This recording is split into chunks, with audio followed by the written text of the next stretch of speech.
I've done quite a few videos on YouTube about specifics of Affinity Designer. However, as the questions pop up, it becomes more relevant to probably get to do a total fundamental series of videos that's going to help people who are coming brand new into Affinity Designer, or people coming into just designing with vector art, and for them to get an understanding. So the methodology is going to be very different than the normal videos where I explain a particular part of the program and go into detail with that. This will be very high level, but I think we could consider it something like Affinity Designer Essentials. So in some cases you might be thinking, okay, I need to know a little bit more about that aspect, and he's not explaining every bit of detail. But there are a lot of videos out there that's going to do the intermediary and also the advanced sections of it. So the method that I've chosen is to literally go through each of these menus. So when the menu pops down, I'll walk through the different aspects over here and cover them. Now, a lot of these menus are covered in these icons that you see on the top panel and these toolbars on the sides and all of these things. So you will find a little bit of overlap, but it's good to go that route because you then can see that in some cases, or most cases, you'll be using the toolbars or even shortcut keys to get to your job quicker. I want you, the end user, to get a sense of, I think I know how Affinity Designer works, and if I want to do any logo design or any product design or use vector art, I kind of know that Affinity Design is going to help in that direction. So it's for the total newbie and for the person who's been just thrown in at the deep end with a brand new piece of software and not familiar with it. So hopefully I could, meet everybody's needs in that area. And then once you've gone through this entire series of videos, you literally can then zone into maybe one of the specific videos that is on YouTube or one that I have done about specific features. And then as time goes on, this is version 1.7. When they bring out later versions, we'll probably do a little bit of a, new features thing in it. Okay, so let's start off by going down the file menu, and I'll be discussing that for now. So for those who are new to Affinity Designer, they've got a unique feature that they've brought in, which is referenced as personas. So you have the designer persona, which is what we are in now. Then you have the pixel persona and export persona. So a persona is just a grouping of a workflow. The program can, do a bit of pixel modification on its own, but they've put it into a section because it deserves focus on that area when you're working in it. And it's not like you've got to export it using a bridge piece of software. It's part of the software, but it's just, see it as when you click on that area, it brings a whole new focus set of features. So let me just show you this here. Now I'm going to just create a blank document, and I'll be covering this now. But if I go here now and we look at we are on the designer persona. If you look here also, here's the three icons that cover these three personas. So that's pixel export, and that's pixel, and that's export. If I now flip through to pixel persona, look what happens on the side here. You'll see that some of these actual toolbars change, and they change for a reason, that they are focusing now onto pixel persona. So you could understand that if you had designer persona and pixel persona, this whole bar is going to be full of tools over here. And this is what most programs that we've been using over the years, they've developed into having this 1,000,001 tools running all over and thousands of menus. So what Serif has done, which is the company that developed Affinity Designer, is they've kept it nice and clean. So that will be a different persona. Then when you go to the export persona, you have these tools coming up here, which seem to be very kind of basic. But when you start to work with it, there are a few things that start to pop out as you start to engage. You're able to do slicing. You're able to export one slice or one object in multiple formats. You can choose one object to be exported at the same time as a PNG, a JPEG, PDF, etc. So it's quite advanced in its features. However, when you're in the designer persona, you have the ability to go do export also. But the export persona is a kind of a semi-specialized sort of environment to work in. And this is just a click of a button in between. Okay, so let me just close that up. So hopefully you understand what the logic is in the personas. Interesting thing is when I work in other packages now, even like DaVinci Resolve, which is a video editing package, they've broken it down also into this workflow areas, and I just naturally refer to them as personas. Okay, so when we start creating a new document, now if you look on the side, you'll see all the quick keys here, which you could go modify if you choose to do that, but we are going to go down this list and see what happens. So when you're creating a new document in Affinity Designer, it has literally two options. You can create a document or you can have an artboard. A document is pretty much, as it says, it's one document that you are working on, whereas you could have a document converted to an artboard. Then you can create multiple artboards and work on multiple artboards in the one interface. You don't have to, jump between tabs or anything like that. So let me show you. If you go to new, we'll start off just looking at the section over here and try and understand what's going on here. So it's a new document. These are merely presets. So this is the printer preset. This is for photos, so that you don't have to go and, every time you're going to do a edit that you want to do on a photo size image, that you've got to now go and do the dimensions. It's literally presets, and you can go to do your custom presets and create them also. But let's assume we're going to be working on a web page. There it gives you a few options, and then you can still go and modify it beyond that. So what we see here in this section here, if we look down to dimensions, this is actually reflecting over here. So that's just a label that's given to it. The fact that they've got 1280 by 800 and 1610 is just a descriptor, so you kind of know what the features is of that particular area. And then your document units, which you could set up like you want to. So if you had to set up your own, you could then say, I want to check this out in inches, and then you could go and modify the dimensions based on that inches and then save it as a preset. Okay, when you come to this one here below, this is asking you, and it's to that point that I mentioned, it's asking you, do you want to create an artboard or do you want to leave it as a document? In some cases, you're just working with a single document, which is either a photo or a design you're going to do, and that's what you're going to work with. Other cases, you maybe want to do a mock-up of the same setup or a different setup and have it on two artboards next to each other. Then you'd say create an artboard. But I'm not going to create an artboard now. I'll show you how once you created a document, you can still convert it to an artboard. So, you could flip in between. This is one area that I think is important to note.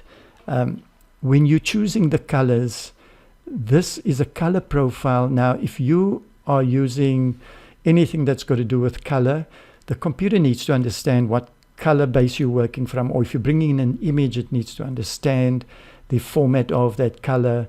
And when you export it, it needs to respect that color profile that it's been used. So color profile is literally, when I pop it down here, it's how the different digital things talk to each other.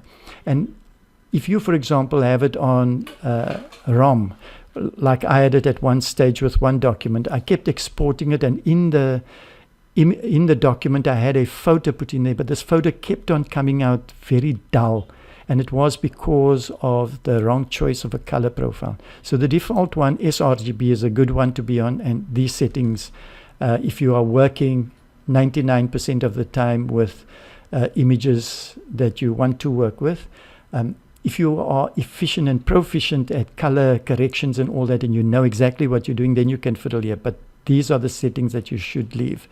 The other thing is with the color, when you start off, when you're creating a document, you can say that the background must be transparent, or if you uncheck this, the background will default to usually a white color.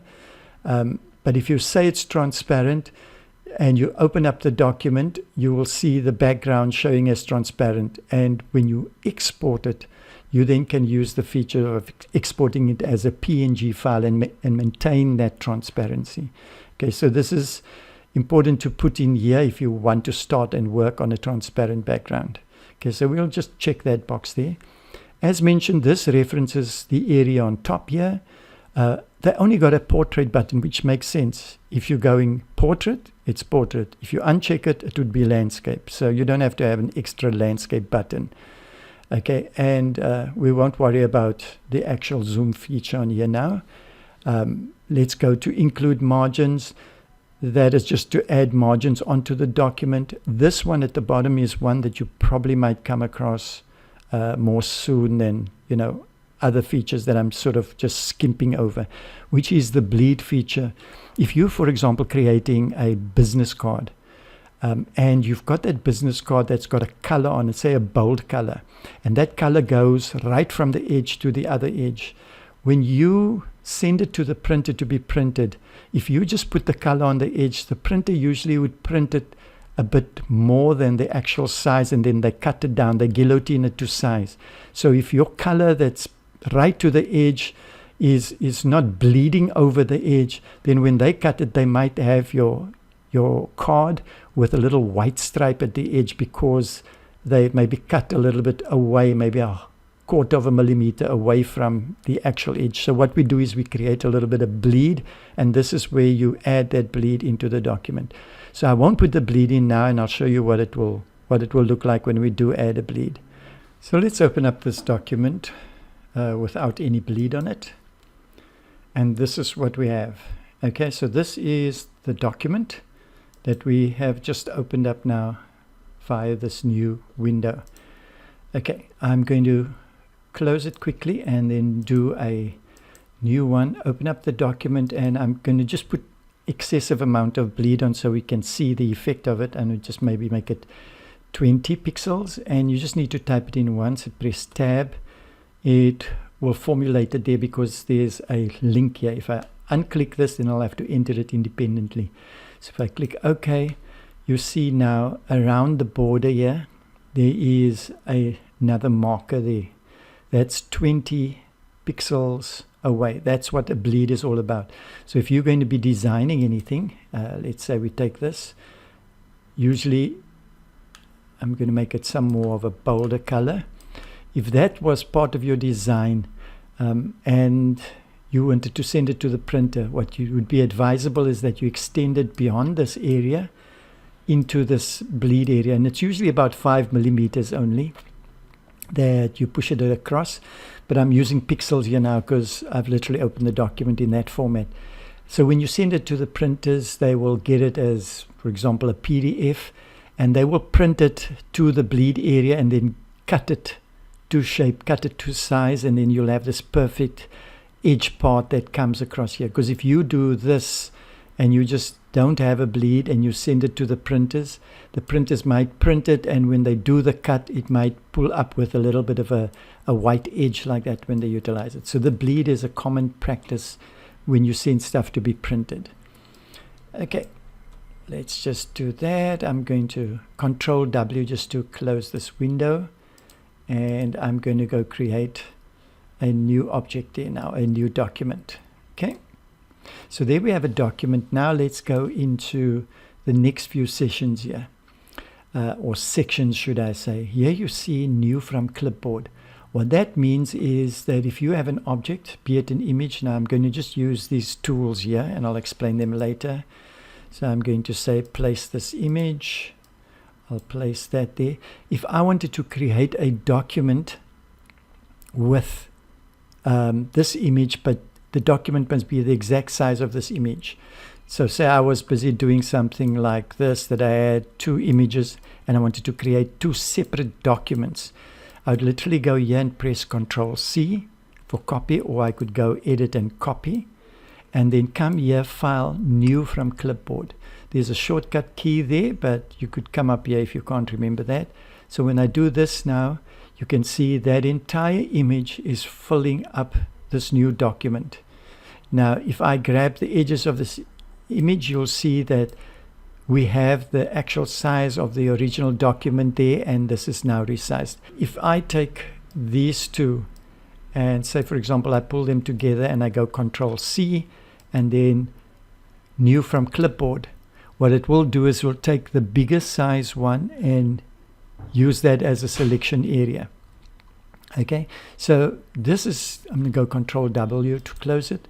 This is a nice feature if you are busy working in some area and say you are here and you're like happy with this, but you want to do modification with it on its own, then it's probably just Control C and go there and say new from clipboard. I'm going to go Control Alt Shift in, Control Alt Shift in, and there we have our new document in there. Okay, let me Control W to close that. So let's go on to the next part here, which is open. And here you can open any document. If you open a document that is formatted well enough to be opened in Affinity Designer, it could be a pixel-based image or a vector image. Now, if you're bringing in an image from another program, like a vector program, like a Illustrator or a Corel Draw or so forth, you would go and bring that in as a format that is compatible to this program. So if we go to open here, you'll see if you click over here, it's giving you all the formats that it is compatible with, from pixel-based images. You even get 2 points here. If you come here, EXR files, you get JPEG files, PNGs.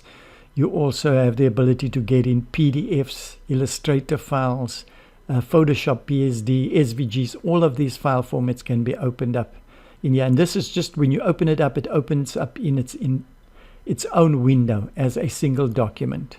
Okay, if you choose to take, for example, 2 objects and you say open, it will open it up as 2 windows. You'll see that's the one window, that's the other window, and this is the one that we had open all the time. So you can open up multiple objects and they will just open up in independent tabs. Okay, I'm closing those off. Let's just zoom out here again. When we go to open recent, that is files that have been opened before, like any other program, and then of course we can clear that from this buffer. Close just means to close off the actual object that's open. So if I go now, I'm going to go Control C, Control Shift Alt in. So we have 2 tabs here. So if I go now and I say close, which is the shortcut key I've been using all along, Control W, it's going to close this tab. So I don't want to save it. It will go to the next tab. So this is not closing the program, it's closing a specific tab that you're working with. Okay, if I go Control W, I'm not going to save it again, and then I'm back to square one. So let me just create a new document. Now, I'm going to not create the artboard now, because I'll get to the point of showing you how the artboard gets created. Let's get back in there. Now let's look at the next point here. This is very significant in Affinity Designer. It's the ability to save the history with the document, which means that if I go, let me just do some stuff here and what else can I put in? Maybe I'll put in an image. So I'll put a couple of stuff in here, and then I decide, okay, I want to shift this here, I want to move that there, I want to do this here. So all of these things are recorded. Now, if you notice here, I've got my layers all here and effects and history. That's because I've moved it here for my convenience on the left. It usually appears on the right hand side here. But now if I go to the history tab, you can notice here, if I click, it actually walks through the history. Like any other program, it walks through the history. It's got some other advanced features of doing history undos and that, but that's for a more intermediate and advanced course. So here we have the stuff with the history in. So usually what happens is if I go and I save this file, when I open it up again, all that history is not there. It's just the file as it exists, whether it's a pixel-based or vector mixture on the document that you're working.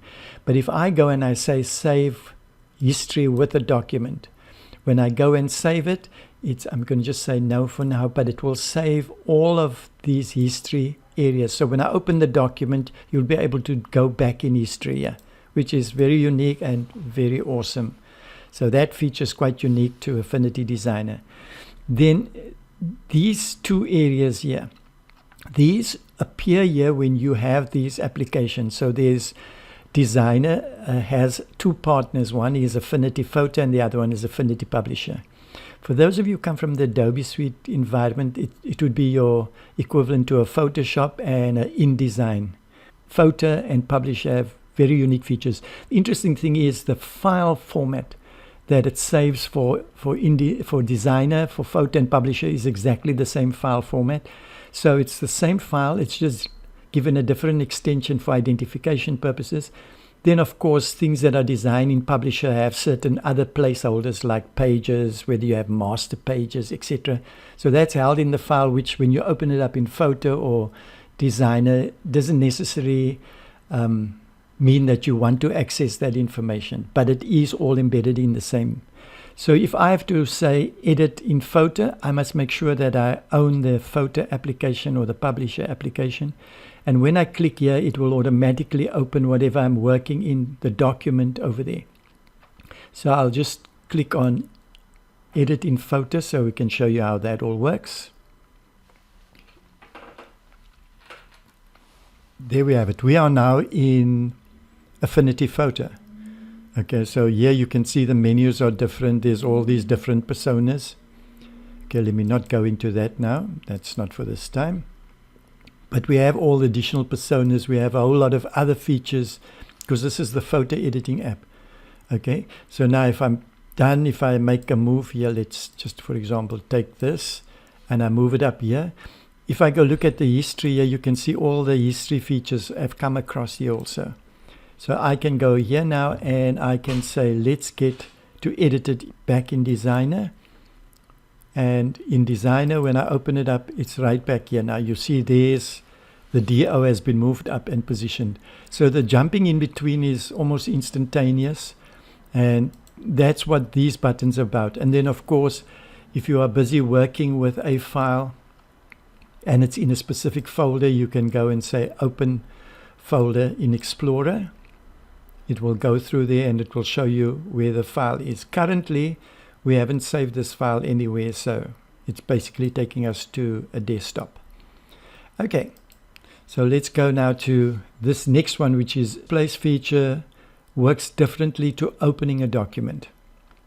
So if I had to go and say File, Open a document, whether it's an image, let's say I'm going to open this image again.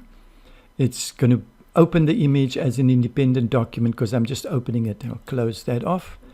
With Place, I'm able to place an image or whatever else on this document. So it stays in the document and I'm able to place it. Now there's two things I can place on here. It is a pixel-based structure and I can also do a vector-based structure. So let me show you that. I'm going to just clear this off. And I'm going to go File, Place. And let me find an image. So I'm going to just go there. Let's go for all documents, and that's the image. And here's the nice thing about placing images in this application.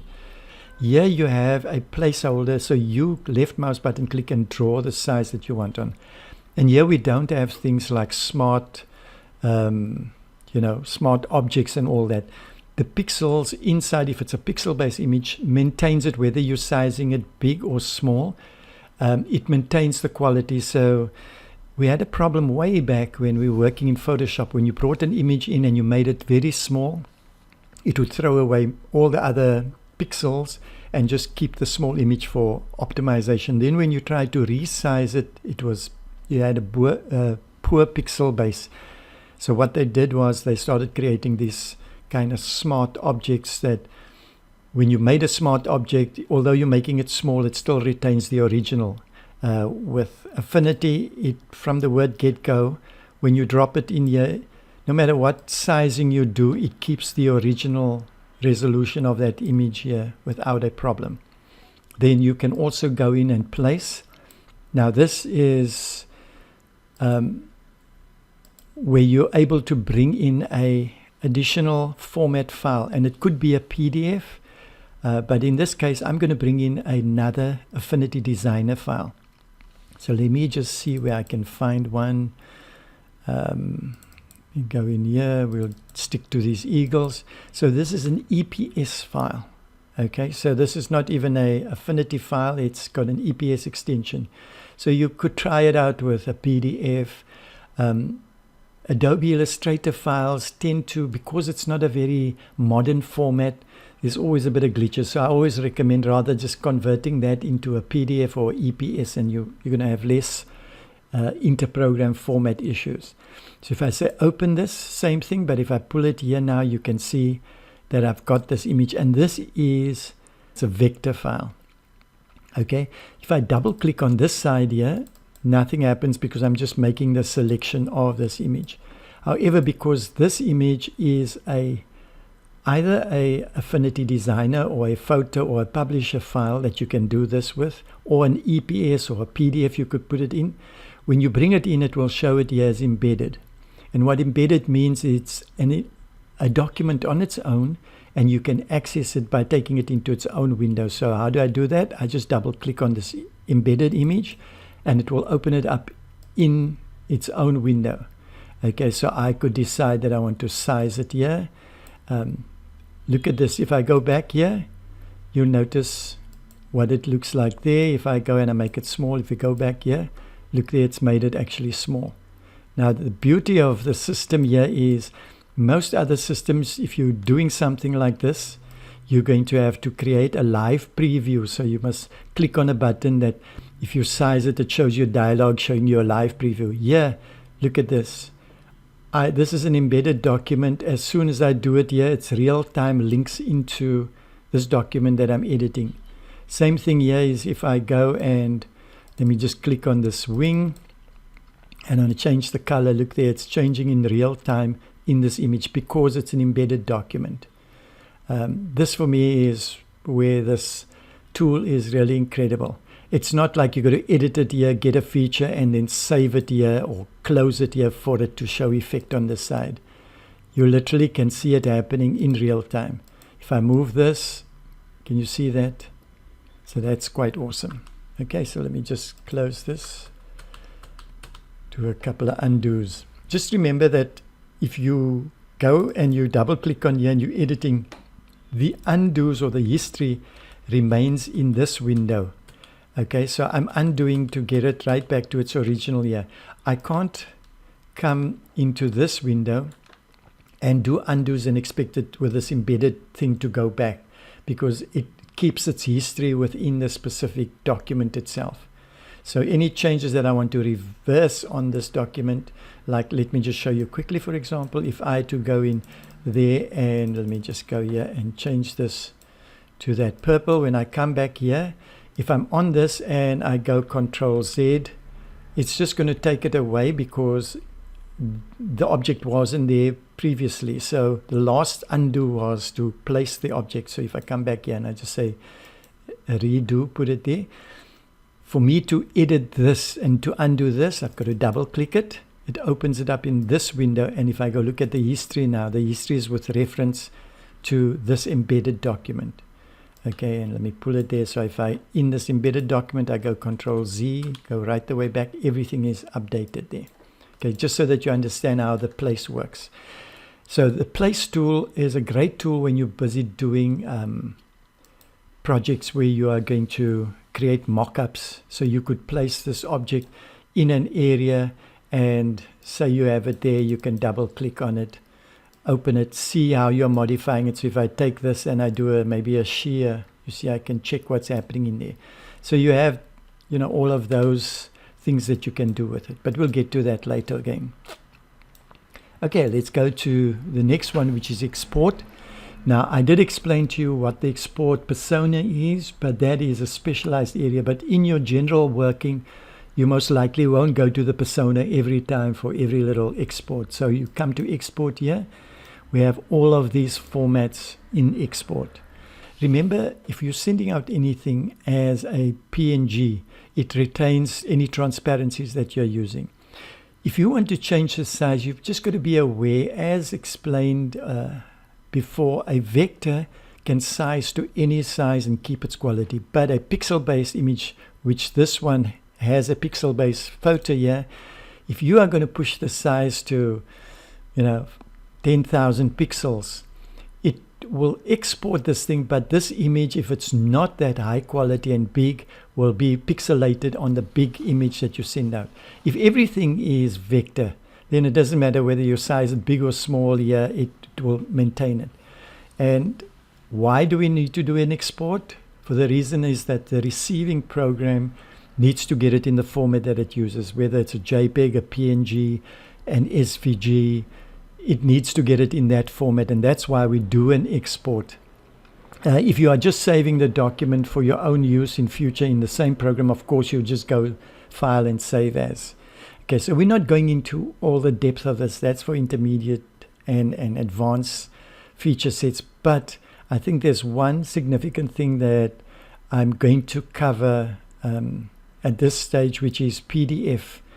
You know, when we set up this document and we set it up with the bleed marks. Now, maybe I should just go in and Control W. And I'm going to create a document now, and I'm going to create it with, say, make it 5 millimeters. Okay, can you see here, even if you are working in pixels, if you've selected pixels, you can just type the and it will do the relevant conversion. Or you could just come here and make the document to work in millimeters, and you'll see it will all adjust accordingly. So I've got this bleed, and the reason I'm showing you this is when you now go and you use the export feature on the file menu. There you can see the bleed. I'm going to just put in a sample area, and I'm going to feed it right from the bleed area. Let's do that. So if we go to File and Export with the PDF, you'll notice that there's different settings over here. If we go Export for Print, it will give us presets that we could possibly use comfortably. Now here's the important thing: include bleed. However, when we do the include bleed and say export, some people complain that it's just printing it with the bleed, but there's no crop marks, so the printer doesn't know how to align the images. That area is specifically in this More area. So specifically with PDF, if you go down to More, and I'm not going to go through any of these settings at this stage, you can just use the defaults, but if you scroll down, you'll see it says include bleed, and then it goes include print marks. Now the print marks will show all the crop marks. Now I'm not going to check that now. I'm going to just export that and show you what it looks like, and then include print marks, and you'll understand why that is important. So this is an important feature that I think you need to know with exporting. And next to that is the fact of a PNG, where you maintain the transparency if you want to, for example, send a logo with zero background. So if I say export, I am just going to leave it in this area and just call this, call this card, and say save. And then I'm going to do the exact same thing and say export.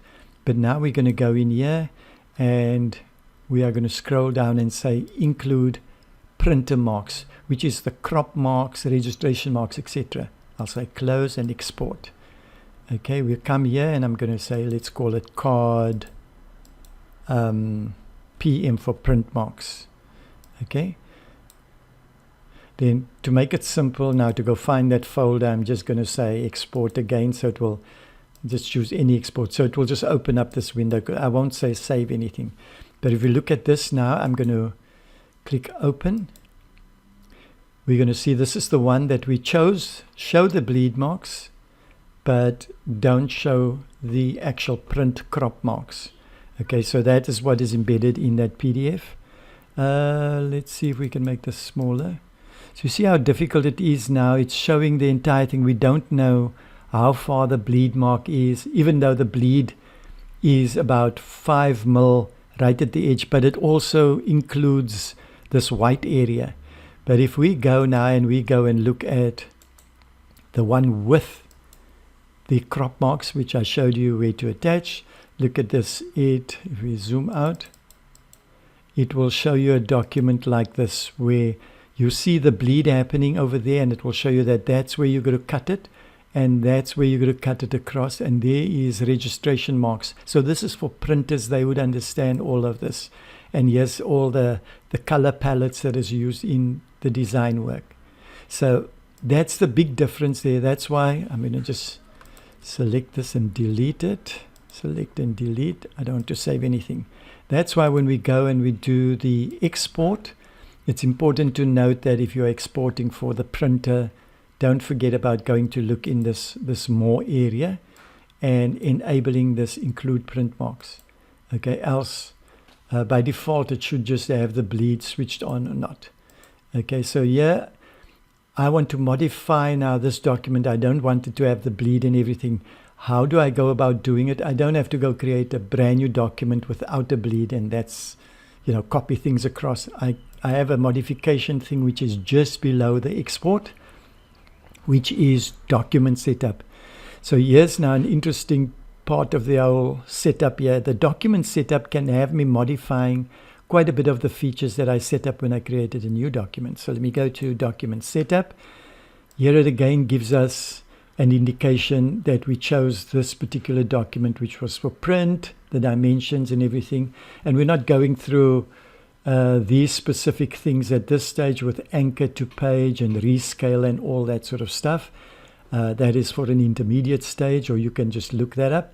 The thing we go through is the color. And remember when I said setting up the document, if at that stage we had a wrong color, we could correct it over here. So these settings are pretty much what we have when we create the document the first time. But this is to apply it to an existing document now if we want to modify. And remember what we showed you here about transparent background? Here we could still enable and disable it if we didn't have it there. And then the next thing is the margins. Okay, so here I could go and say include margins, and it can include margins. Now the margins are margins on the actual document, not off the document. Off the document is bleed. On the document are margins. And we can get those margins even from the printer. It could do a download from the printer settings. Okay, but I just switched that off. This is the bleed. So here now I'm going to go and I want to remove that bleed. So I can press 0, press tab to move it around. And you see nothing happens here now because I didn't accept it. So if I go OK, you can see what has happened is that bleed area has disappeared, even though this is still extending beyond. The bleed area has now been cut away here. So we are not using this for bleed anymore. Okay, and you'll notice that if I move like this and get to the edge, it's all snapping. It's because of settings here that we'll get to. Okay, so there we have it, where we're able to do the document setup. Here, for example, if I wanted to now change the bleed again, let me show you. I could put in 5 millimeters, tab to accept it all, and if I go OK, you can see there it goes again. You see Control Z. I'm just doing Control Z to undo that feature. Then we get to the next stage, which is the print of a document, which I'm not going to cover at this stage at all, but it's conventionally when you go out and print what you have here to a physical printer or to a PDF file. Okay, so hopefully that gives you an idea of the features that we have in this area. And as we go into the next area, I think what is just significant, I'm going to just show you what would happen if we're creating from the word get-go, we create a artboard and not a document. To show you the difference there as we lead into the next video session, if I delete this area now, okay, let me just start right from the scratch. I'm going to Control W. If I come in and I say new, and I don't want an artboard, so I'm going to just say OK. If I at this stage now want to drop in a full color here, if I move this, nothing happens. I practically will have to grab a shape and place it here, and then if I change colors, it's able to change. But there's a physical shape that I've placed here. Okay, that's on a document. If I have to open, let me close this, Control W. If I have to open this as a new document, but I say let's create an artboard, it takes on quite a few different features to it. Let me show you what happens if I say OK. Now we have a total different setup. There is an artboard over here, and we have a different response without me even moving a object on here. Now if I change the color here, it automatically will change. So the artboard has quite a few different properties than you have for a specific document. Okay, but we'll get into that much later as we go through the different things. But just to remember, a document and an artboard. Because a document, you can work on one document. I can show you that I can take this artboard and I can duplicate it here and even change the size of this artboard that I'm working on. and I can have 2 areas that I'm working on. So that's the advantage of it, plus lots more, which we'll discuss in later videos.